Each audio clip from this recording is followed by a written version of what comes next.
When it comes to making good, affordable smartphones, there's no denying Motorola is king. Its Moto G line has basically set the standard for wallet-friendly handsets every year since the first one was released back in 2013. It's this legacy Motorola's looking to hold on to with the new G5 and G5 Plus, but that hasn't stopped the company straying pretty far from previous designs. Now in its 5th generation, the Moto G has taken on a more serious look, incorporating metal for the first time. It's a bit of a gimmick in my opinion, because all you're really getting is a thin sheet of metal bonded to the back of an otherwise plastic shell. It might be good for marketing, but I can't help but feel the design is a devolution of sorts. The last few generations of Moto G may have all been plastic, but they were more playful and you could choose your own colour schemes and material textures through Moto Maker.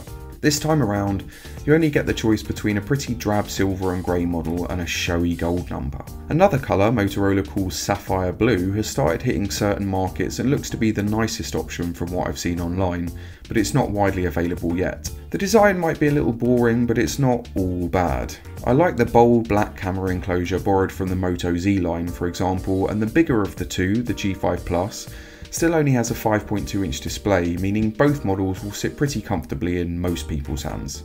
The G5 has a slightly smaller 5-inch display and both smartphones have Full HD panels, the best resolution you can reasonably expect from any affordable handset. The LCD displays have nice, rich colours but don't pack enough of a powerful punch to beat back glare on a sunny day. Motorola's never been one to play around with Android a great deal, and on the G5s you're pretty much getting the stock 7.0 Nougat experience. Everything Motorola's tacked on feels like a useful addition too. The minimalist circular clock widget shows a bunch of important information at a glance, and there's a special low power lock screen that lets you check notifications without fully waking the device. Then there are the clever whole phone gestures I found myself using instinctively right off the bat. 2 chops turns on the flashlight for instance, and 2 twists opens the camera app. Keeping customization light means there's nothing to bog down Android performance, and Nougat really flies on the new Moto Gs.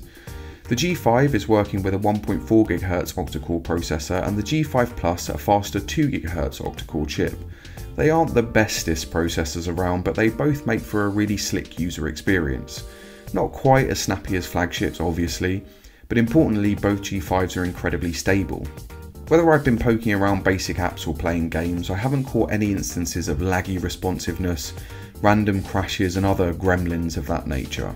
I wouldn't say either phone needs a drastically faster chip, and the money Motorola saved there gave the company more to invest in cameras.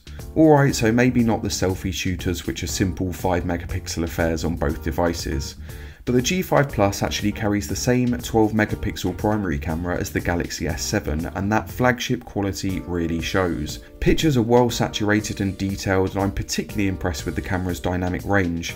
It picks up plenty of contrast and texture and holds up well in low light too.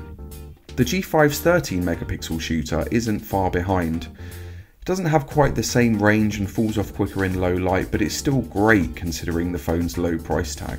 You'll be able to take a lot of pictures too, since both G5s have decent batteries. You get a good day and a half of regular spotty use before either phone cries out for a wall socket, which is better than I expected given neither battery is on the huge side. For the first time, NFC has made its way to the Moto G line, but it comes with some curious small print. The G5 Plus I have here in the UK includes NFC for Android Pay and other services, but for some strange reason the US version omits this convenient little chip.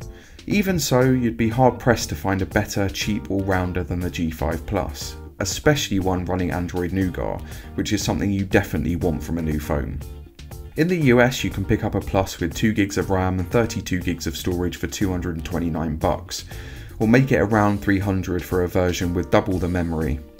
And if you're an Amazon Prime subscriber, you can buy the 2 gig model for just $185 or the 4 gig variant for $230. These are absolute bargains as long as you can live with Amazon's lock screen ads, which you undoubtedly can for that kind of discount. Elsewhere in the world you'll find the regular G5 on sale alongside the G5 Plus, both in a plethora of RAM and storage options. In the UK you can grab a G5 with 2 gigs of RAM for £180, but even if you're watching the pennies, I'd suggest the Amazon exclusive 3 gig model for an extra tenner, which is a small price to pay for the added future proofing. Alternatively, the G5 Plus with 3 gigs of RAM is £250, but you won't be disappointed by either device. That's because Motorola has again struck a nigh perfect balance between user experience and price. There's really nothing on the market right now that offers the same value for money. The design might be a little boring, the inclusion of metal little more than a gimmick, and the omission of NFC in the US G5 Plus a real bummer. But with great cameras, smooth performance and no deal-breaking complaints, Motorola has updated the G line enough to keep its reputation as champion of the affordable smartphone intact for yet another year.